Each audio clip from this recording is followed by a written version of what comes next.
I'm Niklas Sandin. I'm playing bass in the band Katatonia from Stockholm, Sweden. We play kind of like melancholic rock metal, if you like. And we're having a new album out soon.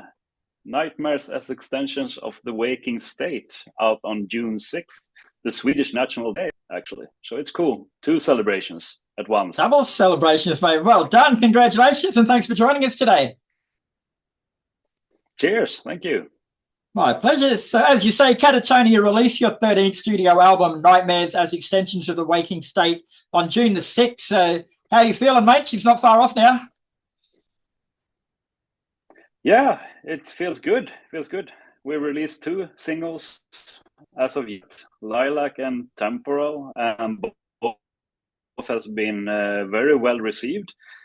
People seem to like it, and they think like a fresh sound, but also kind of like that they can hear old stuff in it as well. So I think that's great, and I think it's great that it's something that they can reference to, and and I think that they're gonna like the whole album. I hope. A little bit nerve-wracking, also, in this time of leading up to an album release.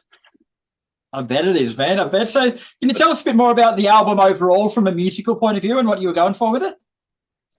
Yeah, I mean, it's like it's always been with Katatonia. It's a dark record, gloomy, and but I think it's more like straightforward now. It's more kind of like live driven songs, and I think, like always, we're just trying to aim, and Jonas is trying to aim on doing something that trumps the previous record, something that's even better, trying to elevate the music releasing with each release, and also release something that we all can stand behind, and we really like ourselves, not releasing something just as a calling card to go on tour, but something that really, has a natural place in the Katatonia discography. Yeah, nice. The press release says Nightmares as Extensions of the Waking State marks the next step in the band's musical evolution. So do you agree with that? And if so, how does it mark that? Yeah, I kind of agree with that. I think mainly because there's two new guys in the band, Nico Elstrand and Sebastian Swand, and they're both brilliant musicians, and they learned lots to the band, not just with their skilled guitar playing, but also with energy and what they bring to the table. So it's definitely a new experience, and they both play on the record. They're the ones playing the guitar and nailing all the fantastic solos and stuff. So in that way, it's a huge evolution in the sound and how we are as a band. Yeah. And the cover image is awesome too, bro. Like it's got a deer standing in a forest clearing. It's either being burned alive or it's having its soul ripped out of its body. I haven't figured out which one it is yet. Yeah, me neither. I don't necessarily think that deers on fire are fun in real life, and refreshing to have a new take. It's been lots of birds on previous album covers, and to have something quite new and different. I think it's interesting. And I was a little bit puzzled the first time I saw it. I was like, okay, well, I didn't expect. Yeah. What's it actually signifying? Is it signifying rebirth or?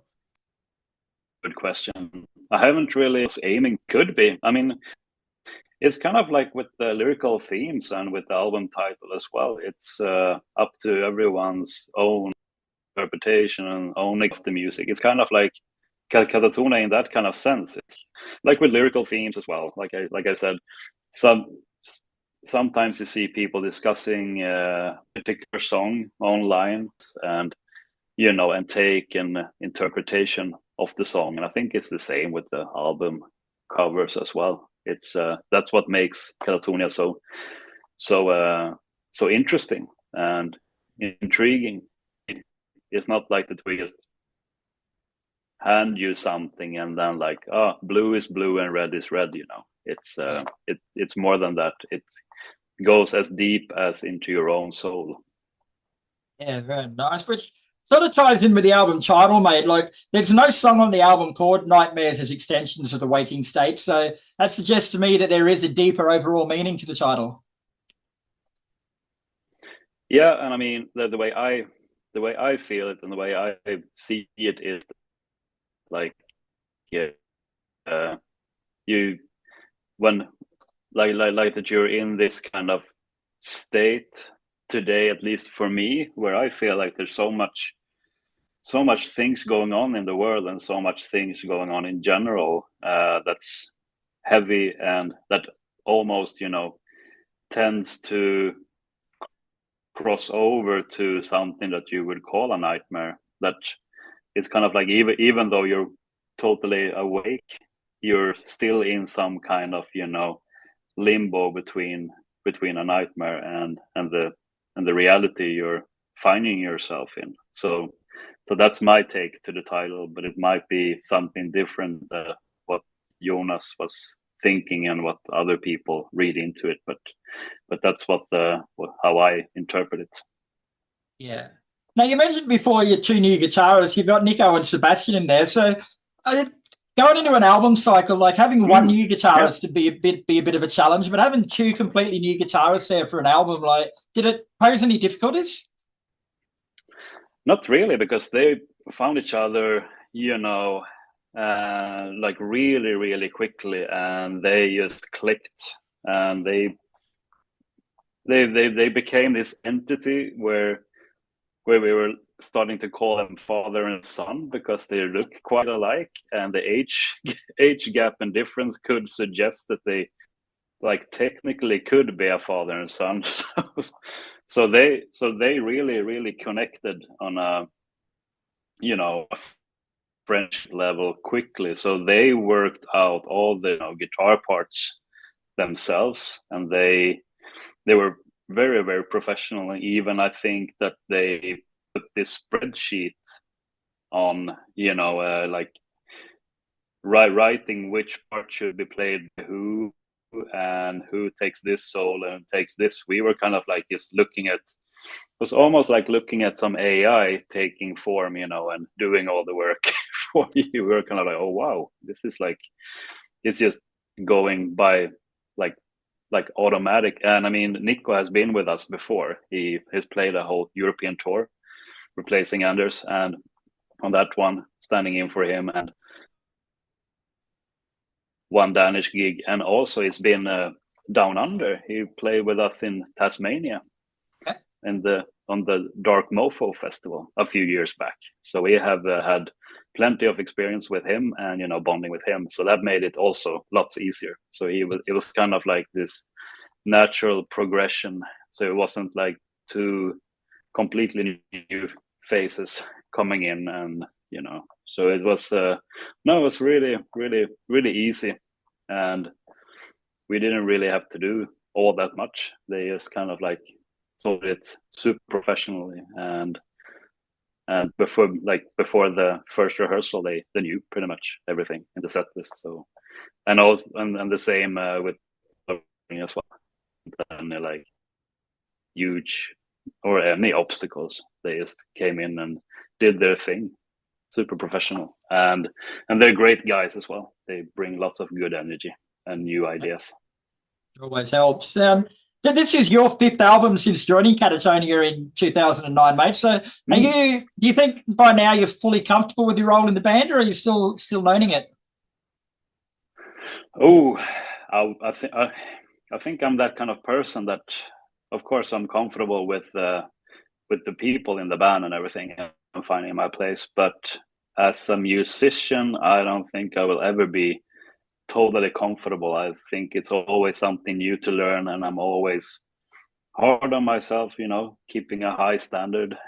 I hope hopefully a high standard, but keeping some kind of standard, you know. And so I'm always, you know, feeling that I want to push myself. It's always I like to keep on my toes and not be too comfortable, you know, putting myself in the armchair and not evolving. That would be very, very boring and not good or fair for anyone. So, but definitely, I mean, it's been over 15 years since I did the first live gig with Katatonia. So it would have been awkward if I didn't feel somewhat comfortable being in the band.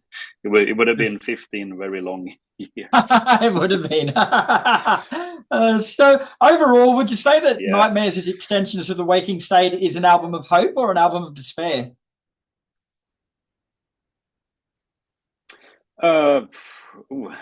Good question. I don't think that Katatonia likes to portray and you know actively seek that people would like feel despair listening to the music, that might feel, you know, the same things as I do. I'm going through hardships and going through rough times and having self-doubt and, you know, just feeling utterly miserable and depressed from time to time, and then feeling hope when listening to the music, you know, being able to connect with something that, you know, that portrays something that you feel yourself, and then you don't feel alone in your hardships. So I think in that way, I think it wants to portray hope, even though it sounds very gloomy and depressive. You know, it's kind of like when people listen to death metal and about ripping your other people guts out, and you know, and mutilating kids and stuff. You know, it's not about like, oh, that's what I want to do, but it's like just it's something that is so different. It kind of like gives you a break as well from the everyday. But in Katatonia's music, it's more kind of like it's more kind of like finding yourself, being able to just in a sense. That's all right, Niklas. Well, thanks very much for your time, mate. It's been a pleasure speaking with you. Nightmares as Extensions of the Waking State is out June 6th, and it's another cracker album from Katatonia. So best of luck with it. Thank you, Kris. I wish you a good evening.